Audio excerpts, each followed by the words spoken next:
Selamat pagi, pagi, pagi, pagi. Sahabat-sahabat AGS yang dimuliakan kehidupannya oleh Tuhan Yang Maha Kuasa.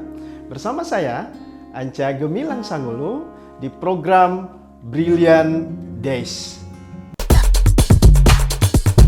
Kali ini kita ada di tema memaafkan masalah yang terjadi. Sahabat-sahabat AGS yang dimuliakan kehidupannya oleh Tuhan Yang Maha Kuasa, alhamdulillah sekian banyak respon dari penonton AGS TV Channel tentang program-program konten-konten yang sudah kami tayangkan, dan ada sekian banyak masukan untuk membuat Brilliant Days ini jauh lebih kreatif lagi dan menjadi bagian terhubung langsung dengan orang lain. Ada beberapa masukan untuk membahas secara langsung dengan memang personal yang memiliki masalah yang berhubungan dengan program Brilliant Days, utamanya ibu rumah tangga, suami istri.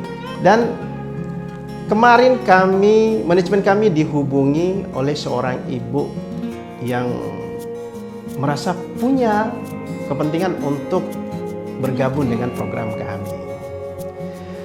Dan kami bersyukur pada saat ini beliau menyempatkan hadir di acara Brilliant Days kali ini. Untuk itu, sahabat-sahabat AGS yang dimuliakan kehidupannya oleh Tuhan Yang Maha Kuasa, kali ini tamu saya akan berbagi sekian banyak cerita yang pastinya menarik. Dan untuk itu, kita saksikan dulu yang satu ini.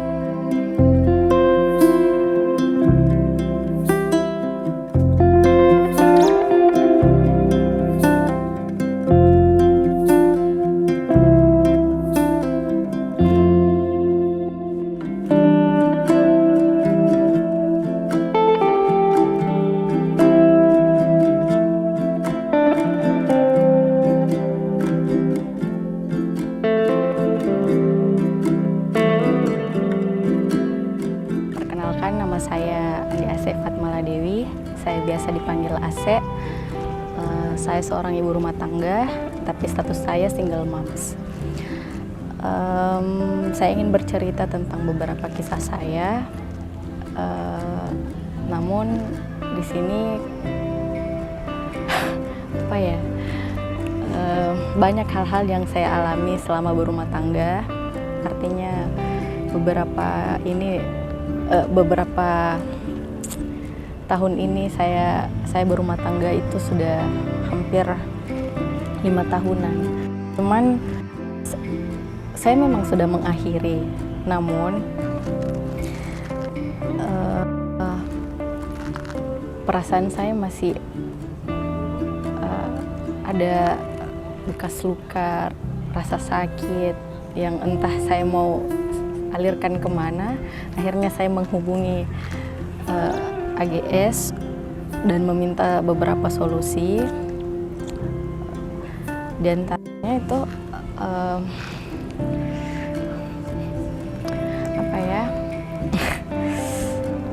sebenarnya sulit sih cerita seperti ini, cuman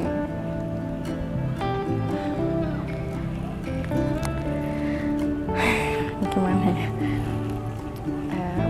Dia mencoba meyakinkan saya untuk ke tahap selanjutnya. Akhirnya saya menerima dan saya menikah. Kenapa saya menerimanya? Karena saya yakin bahwa seseorang itu bisa berubah. Ada kalanya memang manusia itu bisa berubah. Cuman ternyata saya salah, sangat-sangat salah. Disinilah letak kesalahan saya, bahwa seseorang itu tidak bisa berubah kalau bukan dirinya yang merubahnya.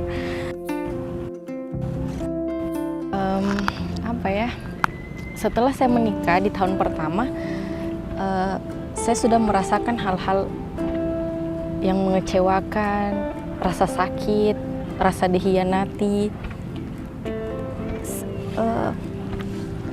Saya berpikir bahwa apakah hanya saya yang seperti ini? Tidak merasakan kebahagiaan rumah tangga yang seperti orang lain impikan.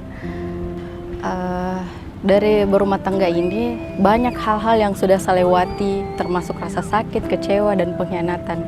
Dan itu masih membekas di diri saya. Dari sini saya mencoba untuk menghubungi tim AGS.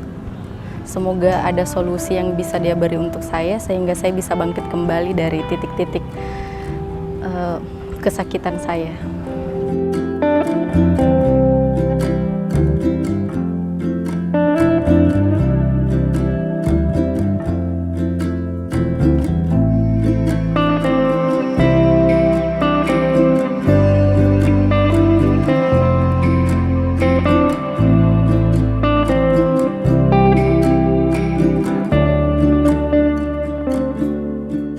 Sahabat-sahabat AGS yang dimuliakan kehidupannya oleh Tuhan Yang Maha Kuasa, setelah menyaksikan video tadi luar biasa, ada sebuah cerita yang menarik yang sangat menyentuh, mengundang kepedulian di balik sebuah keprihatinan yang terjadi. Dan saat ini beliau menyempatkan hadir di acara Brilliant Days kali ini dan akan menjadi bagian inspirasi untuk kita semuanya. Untuk itu, sahabat-sahabat AGS yang dimuliakan kehidupannya oleh Tuhan Yang Maha Kuasa, kita sambut tamu spesial kita kali ini.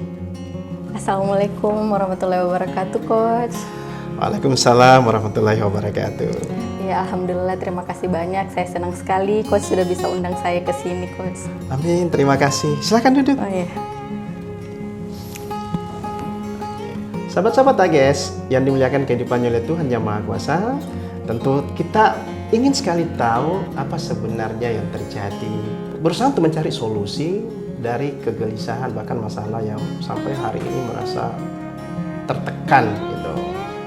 Tapi sebelumnya kita berkenalan dulu sama bintang tamu spesial kita kali ini. Silakan. Assalamualaikum warahmatullahi wabarakatuh. Perkenalkan, nama saya Andi Asek Fatmala Dewi. Saya sekarang ibu rumah tangga, single moms. Itu aja saya kira. Oh iya, oke. Sahabat-sahabat AGS yang dimuliakan kehidupannya oleh Tuhan Yang Maha Kuasa. Memang kadang-kadang di masa-masa satu di antara dua orang yang berlain jenis, laki-laki dan perempuan, saling mengenali, kadang-kadang melihat semua kehidupan itu, bentuk kehidupan itu adalah sesuatu yang indah dan seperti sebuah harapan-harapan nyata di depan mata.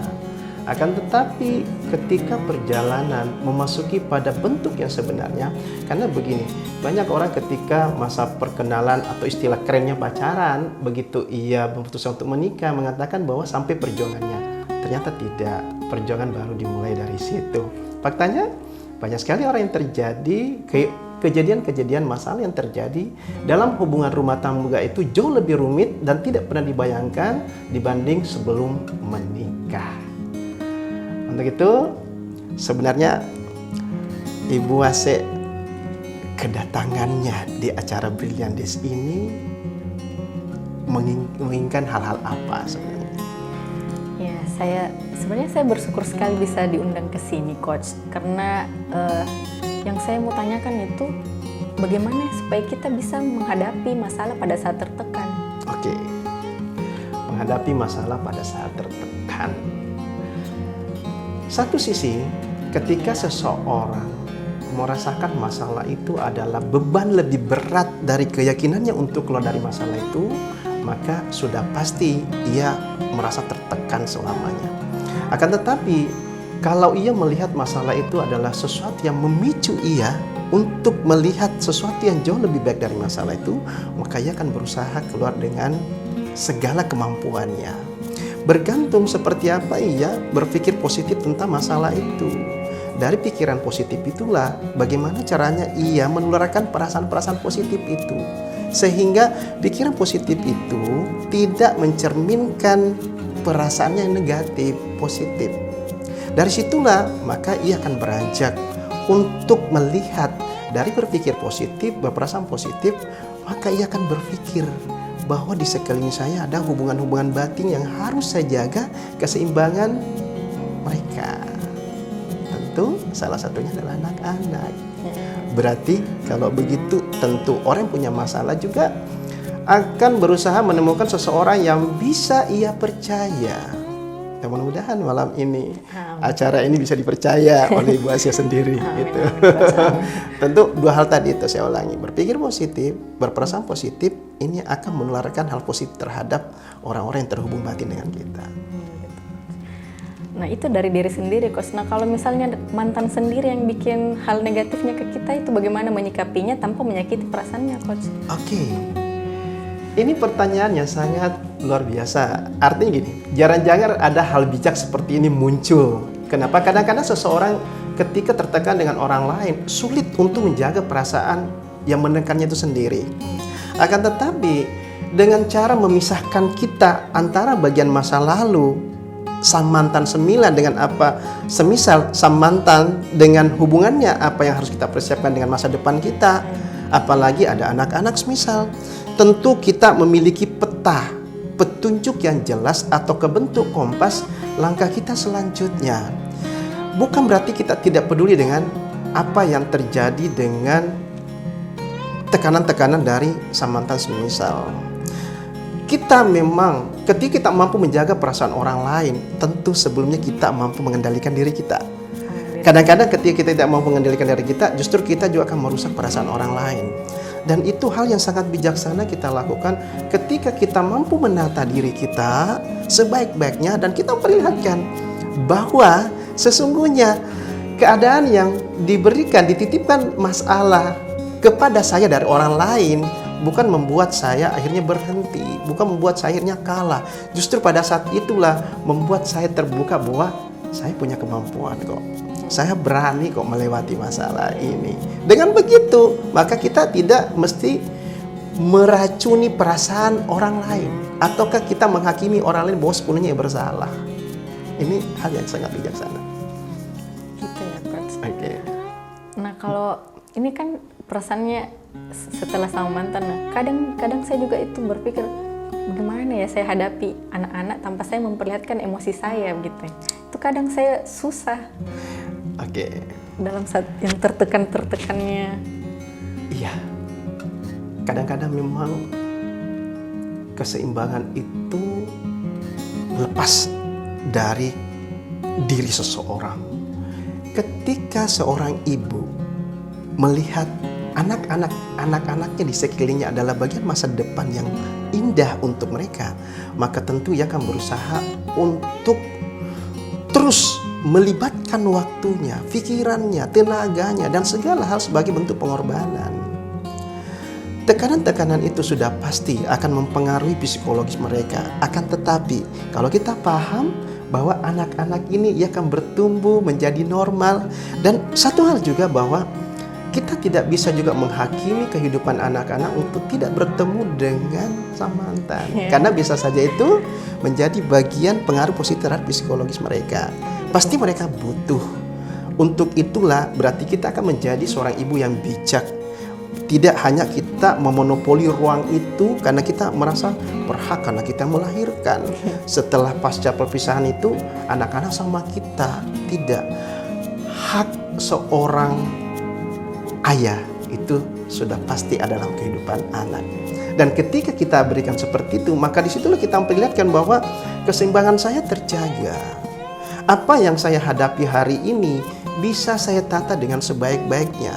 Apa yang saya jalani hari ini, saya bisa mampu untuk tidak terus-menerus menangisi bahwa sebentuk penderitaan ini membuat saya kalah. Justru sebentuk penderitaan yang saya rasakan saat ini adalah kekuatan saya untuk menarik tangan anak-anak saya, merangkulnya, memeluknya sepenuh kasih sayang dan cinta tanpa saya harus terpengaruh bahwa ada rasa kecewa yang tersimpan dari sang mantan. Karena lihat mukanya mirip bapaknya mungkin. Iya. Iya. Oke. Begitu, Coach. Terus kalau tips-tips ada nggak, Coach, yang bisa buat saya bangkit dari keluar dari rasa yang tertekan ini? Oke. Kalau kita bicara tips berarti kita berusaha untuk tidak berada pada situasi ya kadang-kadang orang bilang begini, rasa yang pernah ada. Rasa yang pernah ada itu diubah menjadi rasa yang akan ada berbeda yang pernah ada. Prinsipnya adalah kita tidak melihat lagi bahwa bagian masa lalu itu akan terpakai maksimal ataukah bermanfaat jauh lebih baik hari ini dengan keadaan yang saya rencanakan. Contoh misal, tidak ada bahan bakar pesawat yang sudah dipakai minggu lalu dipakai lagi kembali. Masa lalu itu membuat kita menjadi seorang pahlawan. Pahlawan untuk siapa? Pahlawan sekali lagi untuk orang-orang yang kita cintai, untuk harapan-harapan orang yang mengasihi kita, menyayangi kita. Kita harus menjadi pahlawan dalam kehidupan kita sendiri. Karena kita sudah terpisah dari pahlawan yang tempat di mana kita mau menyandarkan harapan-harapan kita dengan anak-anak. Berarti setidaknya dengan berusaha menjadi pahlawan dalam keadaan seperti ini, kita akan melihat beberapa hal penting untuk kita lakukan. Inilah tipsnya. Tipsnya adalah yang pertama, kita melakukan lompatan rencana-rencana dari yang mengendap untuk dimunculkan di permukaan. Lompatan ini penting. Kenapa? Sekecil apapun rencana beralih dari sesuatu yang mengendap kemudian keluar menjadi sebuah rencana. Sekecil apapun itu bisa berarti. Dari berarti itulah akan membawa sebuah nilai besar. Akan ada pengakuan nantinya. Gitu. Tips yang kedua adalah kita melakukan lompatan progres dari rencana tadi. Karena sesuatu yang baik itu akan menjadi baik kalau kita lakukan. Tidak hanya sekedar rencana, tidak hanya sekedar kita pikirkan. Nah, tips yang ketiga adalah keputusan yang tepat. Pilih momen yang tepat, waktu yang tepat untuk melakukan itu. Karena dalam menyelesaikan masalah, ketika jalan keluar itu ada di depan kita, entah itu berupa catatan, rencana, kemudian kita lakukan, maka momentum yang tepat adalah memilih waktu untuk memperlihatkan bahwa keputusan saya adalah keberanian, karena saya yakin melakukannya. Tips-tips ini mungkin sederhana bagi sekian banyak orang, tapi sangat istimewa bagi orang-orang yang memang memerlukan perubahan besar dalam dirinya. Karena sama halnya ketika orang bertanya seperti ini, sekarang pekerjaan apa yang bagus? Kita tidak bisa menyebut satu nama pekerjaan. Pekerjaan yang bagus adalah yang dilakukan. Sama, rencana yang terbaik adalah yang dilakukan, bukan sekedar direncanakan. Ini tips yang sangat inti. Nah, biasanya kan kalau kita single parent begitu pasti banyak saja masalah yang ini. Nah, itu tips untuk menghilangkan itu. Apa yang bisa saya lakukan? Oke. Kayak misal pasti banyak hujatan lah, jangan janda, jangan ini. Pasti banyak, apalagi juga sama anak-anak. Jangan mamanya ini. Pakai rumus 3 huruf. EGP. Emang gua pikirin. Iya. Banyak orang itu menunggu hal negatif yang kita lakukan dan menjadikan pembicaraan yang hangat. Tapi ketika prestasi yang kita lakukan, maka mereka akan berdiam diri. Justru yang kadang-kadang muncul tuh rasa iri. Faktanya kan banyak sekali. Ketika orang berada pada kondisi sukses, maka begitu banyak orang yang masuk dalam kehidupan mereka. Begitu kita berada pada situasi yang terpuruk, jatuh, bangkrut, kesakitan, bahkan tengkurap dalam masalah yang sangat berat, maka disitulah kelihatan satu demi satu akan meninggalkan kita. Terukurlah di situ bahwa sebenarnya emang gue pikirin itu penting. Yang saya pikirkan kan diri saya. Yang saya pikirkan adalah orang-orang yang memang menjadi bagian pikiran saya untuk saya bahagiakan, untuk saya hadirkan dalam kehidupan saya, bahwa tanpa saya pikirkan mereka maka berbahaya bagi kebahagiaan mereka. Ngapain saya pikirkan orang yang hanya berpikir untuk mencederai pikiran-pikiran positif saya? Ngapain saya memikirkan orang yang nyata-nyata mau menghambat harapan-harapan dan impian saya? Mereka adalah perampas masa depan, perampas rencana-rencana terbaik kita. Udah, abaikan saja. Kalaupun ada hal negatif, jadikan cambuk. Kalaupun ada hal yang mengecilkan kita, bahkan menghina kita, sudah, jadikan itu anak tangga, sedikit demi sedikit kita naik, sehingga hujatan, hinaan, kemudian dan sejenisnya itu membuat kita semakin berhati-hati untuk melangkah ke atas, dan di atas sana kita akan menjadi bagian yang mereka lihat bahwa, aduh, saya menyesal dulu kenapa saya menghina dia. Jadikan mereka lelah dengan hal itu, karena kita memperlihatkan bukti bahwa kita mampu melakukan yang terbaik. Nah, bisa nggak coach kasih solusi ke saya, di mana titik balik dari permasalahan saya ini? Memulainya dari mana? Oke. Bismillah, detik ini lupakan masa lalu. Bismillah, mulai detik ini lampaui segala rasa sakit, lampaui segala kesedihan, lewati semua kekecewaan. Bangunkan diri kita dari semangat yang tidak terpisah dengan kehidupan orang-orang yang terhubung dengan batin kita. Titik baliknya adalah kita meyakini bahwa segala sesuatu yang terjadi dalam kehidupan saya ada hikmah yang dalam dan nilai yang tepat untuk saya membuktikan bahwa keadilan Tuhan yang Maha Kuasa itu akan menyebar nilai-nilai keajaiban pada orang-orang yang meyakini keadilan itu sendiri. Titik balik yang terpenting adalah, sekali lagi, masa lalu bukan lagi pengubah untuk kita mencederai rasa syukur kita bahwa sampai hari ini saya masih punya keinginan untuk jauh lebih baik, mendapatkan hal yang terbaik dari sebelum-sebelumnya. Bagaimana? Berarti saya harus memaafkannya, Coach. Oh ya, finishing dari sebuah titik balik adalah, pertama, maafkan diri sendiri. Karena kadang-kadang banyak orang terhambat untuk melakukan yang terbaik karena merasa bersalah. Bersalahnya kenapa? Karena ia merasa berbeda kesanggupan yang dilakukan dengan bagian orang-orang dari keluarga mereka. Kadang orang merasa berkecil hati karena merasa tidak terlalu sukses dibanding saudaranya. Tidak. Minder. Maafkan diri sendiri. Setelah itu, miliki kekuatan cinta terbesar dalam kehidupan ini. Apa itu? Maaf dan memaafkan lagi. Apa itu? Maafkan siapapun. Sebesar apapun masalah yang dititipkan. Sedahsyat apapun problem yang dititipkan dalam kehidupan kita, maafkan. Kemudian selanjutnya, hal yang paling inti untuk menggugurkan ego kita yang kadang-kadang merusak setiap rencana-rencana kebaikan itu, sulitnya kita minta maaf. Kita harus minta maaf kepada siapapun. Entah kita tahu apakah saya salah atau tidak, tapi kita merasa di dalam diri kita ada kepentingan ke situ, minta maaf kepada mereka. Maafkan semuanya ya, Coach. Iya. Mulai dari diri sendiri, mantan, sama orang-orang yang pernah salah. Iya. Dan sekali lagi, kita yang harus minta maaf juga kepada mereka. Walaupun tidak salah. Kalaupun kita mengatakan walaupun tidak salah, kadang-kadang kesalahan kita itu lebih halus dari tepung halus karena sulit kita melihatnya. Akan tetapi kadang-kadang kesalahan orang juga ada sebab akibatnya dengan apa yang kita lakukan. Makanya kenapa penting kita minta maaf. Kadang ketidaktahuan kita tidak merasa berkepentingan minta maaf. Orang kadang-kadang minta maaf kalau jelas-jelas dia tahu kesalahannya. Padahal ada kesalahan yang terselubung yang kita tidak sadari, dan itu juga membuat orang merasa bersalah dan melakukan kesalahan. Itulah yang terpenting untuk kita maafkan.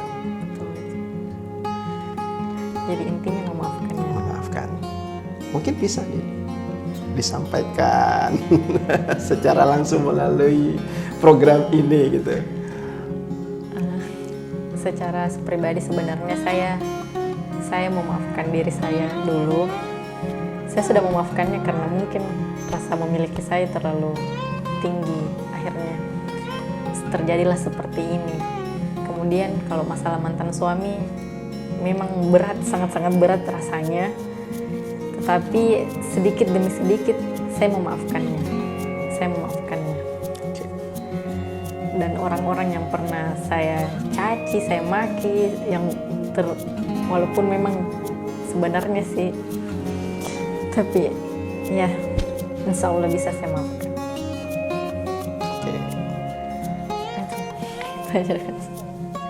Permohonan maaf? Iya.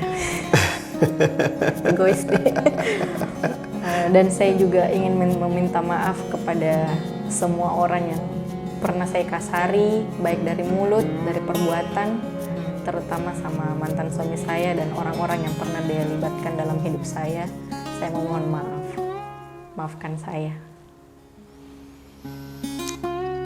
Luar biasa. Saya kena percaya apa yang disampaikan Ibu Ase di acara ini itu bisa menginspirasi bagian-bagian yang terletak dalam kehidupan orang-orang yang memiliki masalah yang sama. Dan tentu hal ini bisa memberikan nilai tambah. Mudah-mudahan, insya Allah. Oke. Terima kasih banyak Ibu Andi Ase. Betul-betul ini luar biasa bagi acara Brilliant Days. Tapi sebelum kita akhiri, seperti apa perasaan Bu Ase sekarang ini setelah hadir di acara Brilliant di sini? Setelah hadir, ya saya sangat banyak terima kasih Coach. Sangat berterima kasih. Alhamdulillah perasaan saya itu ya lega, ringan, beban sudah hilang, apalagi beban pikiran karena Alhamdulillah banyak pertanyaan yang sudah tersalurkan akhirnya dijawab sama Coach, dan terlebih lagi yang memaafkan ini ya, saya rasa sudah sangat-sangat lega perasaan saya. Plong. Iya, plong. Oke. Terima kasih banyak Coach Sama-sama. sudah diundang ke sini. Sama-sama. Saya juga terima kasih sudah betul-betul menghadiri acara Brilliant Days. Oke. Sahabat-sahabat AGS yang dimuliakan kehidupannya oleh Tuhan Yang Maha Kuasa, dalam perjalanan hidup, apalagi konteksnya adalah hubungan, itu seperti kita melewati sebuah jalan yang panjang. Dalam perjalanan itu ada pendakian, ada penurunan, ada tikungan kiri kanan. Tikungannya juga tidak biasa-biasa. Mungkin saja ada jurang di sebelah kiri kanannya. Akan tetapi hal yang terpenting seperti apa pengendali kendaraan ini untuk jauh lebih berhati-hati dan fokus terhadap kemungkinan-kemungkinan bahaya yang terjadi. Tapi tidak hanya itu. Di dalam kendaraan itu ketika ada penumpang, kadang-kadang juga penumpang acuh tak acuh, tidak memperlihatkan sebuah kepedulian besar terhadap pengendali kendaraan itu sendiri. Bisa saja dalam keadaan apapun yang ada di kendaraan itu justru mungkin tidur santai, tapi apapun keadaannya, bahwa hidup ini memang mesti disikapi dengan sebaik-baiknya.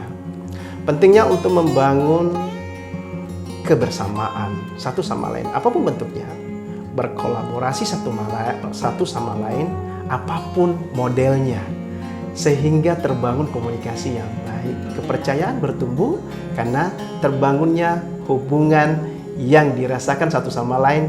Ada titik di mana kita mengerti satu sama lain. Jika ini terabaikan, maka inilah bentuk masalah yang kadang-kadang menggerogoti kebahagiaan hubungan itu sendiri. Sahabat-sahabat AGS yang dimuliakan kehidupan oleh Tuhan Yang Maha Kuasa, melihat masa depan bukan berarti kita terjebak dengan masa lalu. Melihat masa lalu bukan berarti kita tidak sinkron dengan masa depan. Berarti kalau begitu, sahabat-sahabat AGS yang dimuliakan kehidupan oleh Tuhan Yang Maha Kuasa, yakini satu hal, bahwa kebahagiaan itu sebenarnya bertumbuh dari dalam diri kita sendiri. Salam Brilliant!